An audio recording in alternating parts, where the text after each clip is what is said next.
Very good morning to all of you.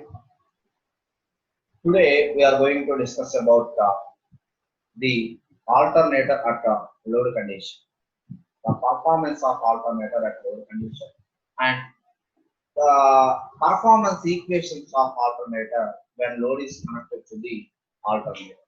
So before we are going to discuss about this performance characteristics at the same time performance equations, first we have to discuss about the equivalent circuit representation of alternator at load condition.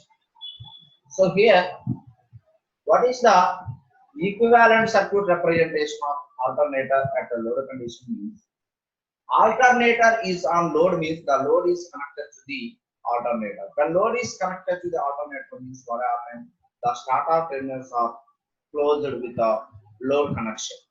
Then when the starter terminals are closed means armature current flows to the armature winding of stator. When armature current flows to the armature winding, what happens here means there is armature drop is there due to resistance of armature circuit and synchronous reactance of armature circuit. That's why what happened here means that the terminals of the alternator are at the load side, or across the load side, the terminal voltage can be reduced. Because of there is a drop due to armature resistance as well as armature leakage reactance, voltage drop due to armature reactance and voltage drop due to armature reaction. Voltage drop due to armature reaction. Due to armature reaction, what happens when lagging power factor loads and unity power factor loads are connected to the alternator? Net flux can be reduced. Due to decreasing of net flux, finally individual EMF can be reduced. That's why at the terminals across the load terminals, the voltage is reduced. And due to IAXL also due to the leakage reactance of armature circuit of alternator, the induced EMF can be reduced. Finally, the terminal voltage, load voltage can be reduced. Is that it? So that means due to the IRA drop also the terminal voltage is reduced. So that's why at load condition, the alternator can be represented with a per phase voltage EA and a synchronous reactance XS. This is not resistance symbol, it is a inductor symbol here, reactance symbol. And armature resistance RE, and the load is connected across that, then IA is reduced. Anyway, if we can observe the load characteristics means the characteristics which are drawn between terminal voltage, that means voltage across the load, and armature current IA is called load characteristics of alternator. So that if we can consider armature reaction effects, what happens when unity power factor load is connected? What happened here means due to unity power factor load, the cross-magnetizing effect takes place due to armature reaction effects. Then what happens? Net flux reduces, then terminal voltage reduces due to unity power factor loads. So that's why at power factor is 1.0, the terminal voltage can be reduced from the rated induced EMF or rated terminal voltage. And if we can connect the lagging power factor loads, due to lagging power factor, demagnetization effect takes place. That's why the net flux reduces. Finally, due to lagging power factor, 0.9 lagging power factor or any other lagging power factor, the terminal voltage boosts like this. But when we connect leading power factor loads, due to leading power factor loads, magnetizing effect takes place. That's why net flux increases. Finally, induced EMF or terminal voltage can be increased. That's why this is the curve. The terminal voltage is greater than the rated voltage. 0.8 leading, 0.9 leading, 0.7 leading. Is that? So that's why these are the load characteristics of alternator when different power factor of loads are connected to the alternator circuit. These characteristics are drawn between terminal voltage versus load current. Now we are going to discuss about the performance analysis of alternator at a different loads of power factors or at a different power factor loads. And also according to the performance characteristics, we are also discuss the performance equations first. From that performance equation, we will analyze the performance of alternators. So how to analyze the performance of alternator and how to obtain the performance equations of alternator at different types of load power factors means first we will draw the phasor diagrams of alternators at different power factors of loads at different power factor of loads. So first consider the lagging power factor load here. Lagging power factor load means practical inductor we can consider, not zero power factor lagging. Practically,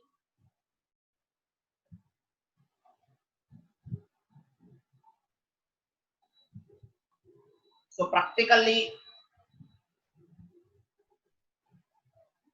inductor is there. That means what happens? The current lags not exactly 90 degrees by the terminal voltage V. That means the current. That means less than 90 degrees. The current lags 90 degrees by the terminal voltage. So that's why the phasor diagram is like this. The current lags less than 90 degrees by the terminal voltage, and due to lagging current, the voltage drop due to armature resistance also lags behind the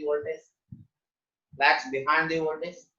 After that, due to reactance drop also, this reactance drop is perpendicular to the armature resistance. So when we combine this armature resistance drop and armature reactance drop, that is impedance drop Ia into Zs. Finally, the phasor sum or vector sum of terminal voltage and IaRa drop and Ia axis drop is called induced EMF. The angle between voltage and Ia is called power factor angle phi, and the angle between E and V is called load angle delta.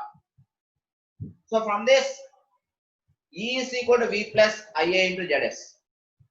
Then now the terminal voltage can be represented as V at an angle theta. Here V at an angle theta means plus theta because of voltage is positive. Then this polar form can be converted into rectangular form, V into cos theta plus J sin theta. Then Zs is equal to R plus Jx. And by substituting equation 2 and 3 in equation 1, we get E is equal to V into cos theta plus J sin theta plus I into R plus Jx. And by multiplying with voltage V, V cos theta plus J into V sin theta plus IR plus J into Ix. And by separating the real part and imaginary part, E is equal to V cos theta plus IR plus J into V sin theta plus J into Ix. And by taking the J as common, V cos theta plus IR plus J into V sin theta plus I into X. And this is a complex quantity. Then we can consider the magnitude of V. The magnitude of E is equal to square root of real part square plus imaginary part square. That's why square root of V cos theta plus IR whole square plus V sin theta plus Ix whole square. So these are the performance equations of alternator when lagging power factor is connected. And now, when leading power factor is connected, to the alternator, the current leads 90 degrees, not exactly 90 degrees, less than 90 degrees by the voltage. So that's why like see, current leads less than 90 degrees by the voltage because of some resistance also there for the capacitor, practical capacitor, not exactly 90 degrees, less than 90 degrees. Ia leads by the voltage, and due to leading nature of current, IaRa also leads by the terminal voltage. The final Ia axis is perpendicular to the IaRa.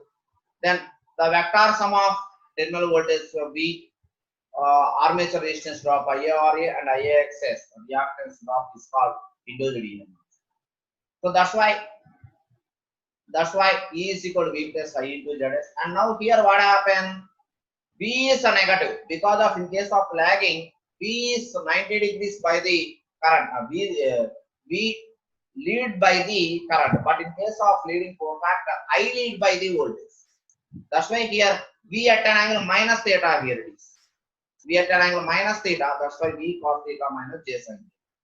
Then Zs is equal to R plus Jx. By substituting equation 2 and 3 in equation 1, we get V is equal to V into cos theta minus J sin theta plus I into R plus Jx. Then V is equal to V cos theta minus J into V sin theta plus I R plus Jx.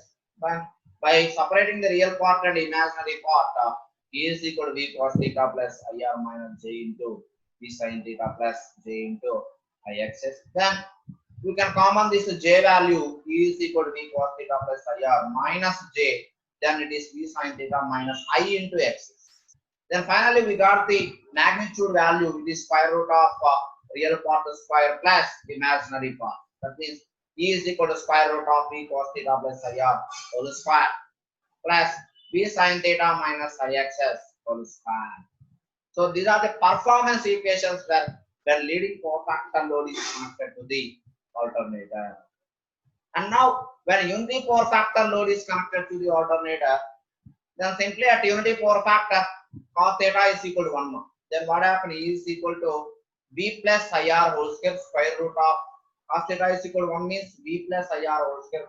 When cos theta is equal to 1 means theta is equal to 0 and sin 0 is equal to 0. Then minus IXS whole square means IXS. Then what happens? Square root of V cos theta plus IR whole square plus IAXS at unity power factor. See, E is equal to square root of Vt plus IRA whole square plus IA into XS. Because of that unity power factor means voltage and current are in same phase, and IRA drop also in phase with the voltage. Then IAXS is perpendicular to the IRA. Then the vector sum of terminal voltage V plus and IRA and JXS is the EA. By applying Pythagoras rule in here, EA square is equal to V plus IRA whole square plus IAXS whole square.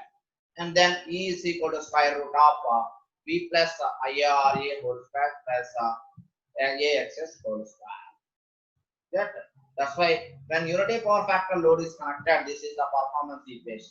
That means if different power factors are given in the problem, at a different power factors, rated voltage of the armature is given, armature resistance is given, armature current rating also given, excess is given, we can simply determine the induced EMF at a different power factor by using these performance equations. By using these performance equations. Okay, so this is a problem. A 200 kVA, 415 volts, 50 Hz 3-phase alternator has effective armature resistance of 0.01 ohm and an armature leakage reactance of 0.05 ohm. Compute the voltage induced in the armature winding when the alternator is delivering rated current at a load power factor of the 0.8 lagging and 0.8 leading. That means at this power factor we can determine the induced voltage in the armature winding. For this 200 kVA apparent power is given. This is the line apparent power and it is 415 volts.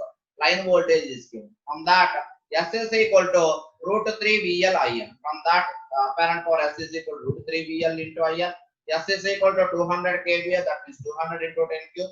Root 3 into VL is 415 volts. RVS rating is the terminal voltage and that to line value into IL. Then from this IL is equal to 200 into 10 cube divided by root 3 into 415. And the value is IL. But in case of star connected alternator, in the given problem, he did not say it is a star connected alternator, delta connected. If not given, that is always a star connected alternator. In a star connected alternator, IL is equal to I phase. After effective armature resistance is given, armature leakage reactance is given, synchronous reactance is not directly given. If synchronous reactance is not given, we will consider XL is equal to XS. If synchronous reactance is given, directly we can take the synchronous reactance. Then compute the induced voltage on the armature winding at a 0.8 lagging power factor load. Then we have the formula. E is equal to square root of V cos phi plus IARA whole square plus V sin phi plus IAXS whole square.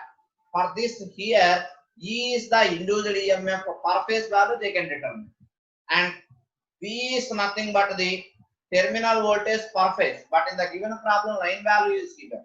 Terminal voltage per phase is equal to VL by root 3 because of it is star connected alternator. Then VL is 415 volts means 415 by root 3. Then we have to substitute. Cos phi is 0.8 because of 0.8 lagging, we can determine the voltage induced in the armature. So after that, IA RJ square. IA already calculated per phase armature current. RA is there whole square plus V into sin phi. If cos phi is equal to 0.8, sin phi is equal to 0.6. Then V is the per phase terminal voltage. V into 0.6 plus IA is there. XS means in the given problem XL is given. That's why we will consider XL is equal to XS. No problem. If XS is directly given, you can substitute IA XS okay, then you can obtain the answer. And at the same time, at 0.8 leading power factor load, the induced EMF is equal to square root of V cos phi plus IA RA whole square plus V sin phi minus IA XS whole square. Then all the values are there. Then you can substitute here. Then you have the answer. If unity power factor is given, you can also calculate it. Unity power factor formula is there. E is equal to square root of V plus IA whole square plus IA into XS whole square. That unity power factor means there is no need of giving power factor. Unity power factor means power factor is unity directly. That's why you can substitute here. The direct formula is E is equal to square root of V plus IA whole square plus IA into XS. But in this problem, unity power factor load is not given. At 0.8 lagging power factor load and 0.8 leading power factor load, how to calculate the generator voltage induced in the armature winding like that, you have to calculate like this. Okay, na? Okay, thank you.